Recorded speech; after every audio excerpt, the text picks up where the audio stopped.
Pemirsa, para Itu sufi seperti Jalaluddin Rumi, Maulana mengatakan bahwa jalan spiritual adalah kemudian mendidik kita sehingga kemudian mampu memandang kehidupan ini dengan mata Rahman, mata yang maha pengasih. Dan saya pikir apa yang kemudian di-sharing oleh bintang tamu kita pada kesempatan kali ini selalu melihat dengan mata yang optimis dan penuh syukur adalah mungkin satu resep yang sangat jitu jika kita mau mempraktekannya. Sehingga mudah-mudahan dalam perjalanan kehidupan kita, mata Rahman itu kemudian menjadi bagian dari cara kita melihat dunia ini.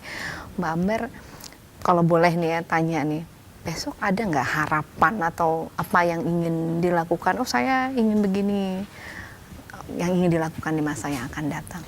Begitu banyak keberkahan, gitu terus aktivitas dilakukan dengan memberi kebahagiaan, membantu orang untuk bahagia. Masih ada nggak yang ingin dilakukan? Mungkin yang ingin saya kepengen yang kedepannya tuh Pak, saya ingin berbagi ilmu aja kepada banyak orang, karena kan bidang pernikahan ini sebenarnya sangat luas gitu kan. Orang Indonesia masih banyak yang mau ini ya, jadi kalau saya bisa berbagi ilmu ke siapa aja, saya dengan senang hati. Bahkan dengan teman-teman saya sendiri, mereka juga sudah ada yang mulai membuat wedding organizer sendiri gitu ya Pak ya. Itu aja sih Pak saya. Jadi kemudian memberikan tidak, pengetahuan sehingga orang bisa juga melakukan yang Anda lakukan. Betul, karena ini ya pengalaman pribadi, ini bidang yang menyenangkan gitu ya. Jadi kenapa nggak kita bagi kepada yang lain. Jadi saya senang banget kalau ada yang ajarin dong. Oh ya.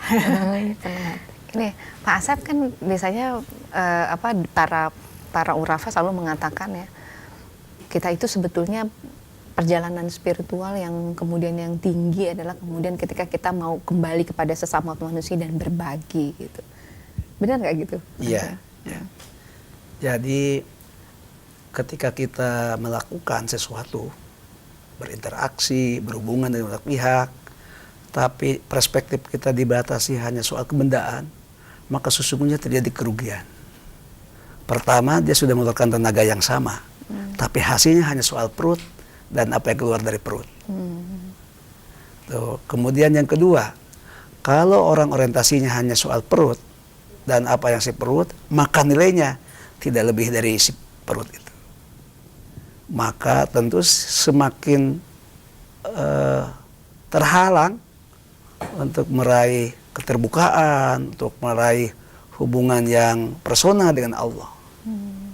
Karena selalu saja sesuatunya diukur dengan kebendaan. Tapi begitu kita berhasil bekerja dengan nilai ibadah, bekerja dengan motif menebar kebaikan, silaturahim, maka kita akan mendapatkan dua-duanya.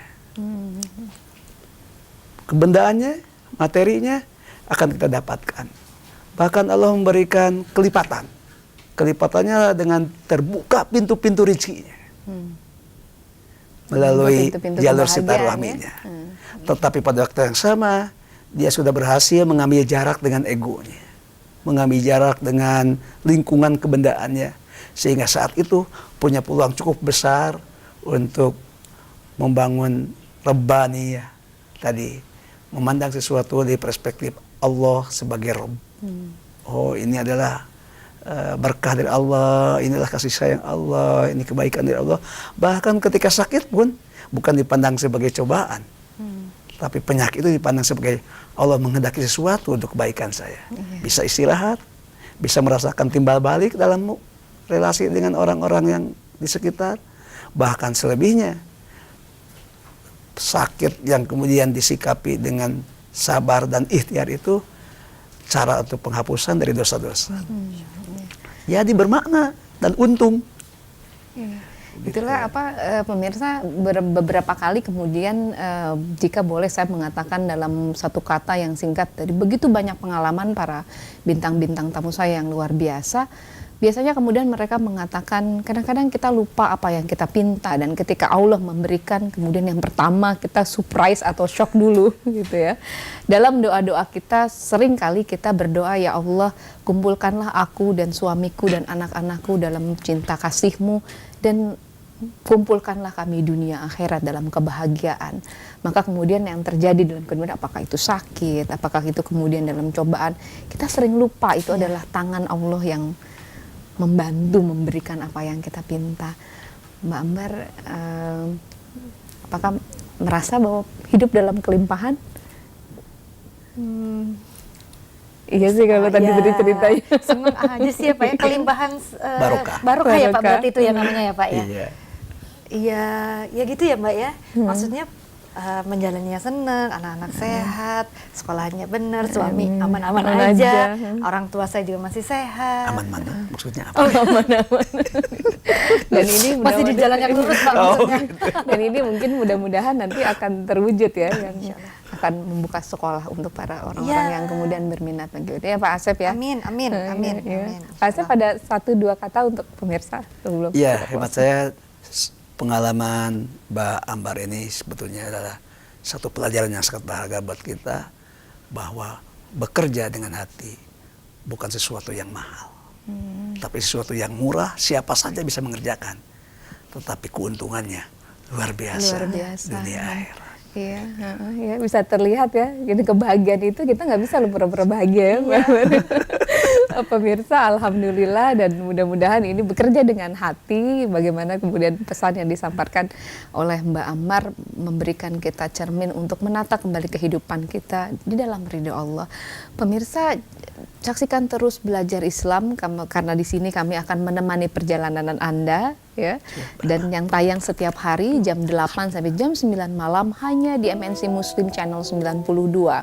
Dan kami undang Anda untuk menyumbangkan kritik dan saran, kirim melalui Facebook dengan nama Belajar Islam, atau boleh juga melalui alamat Twitter kami @belajarislam_id.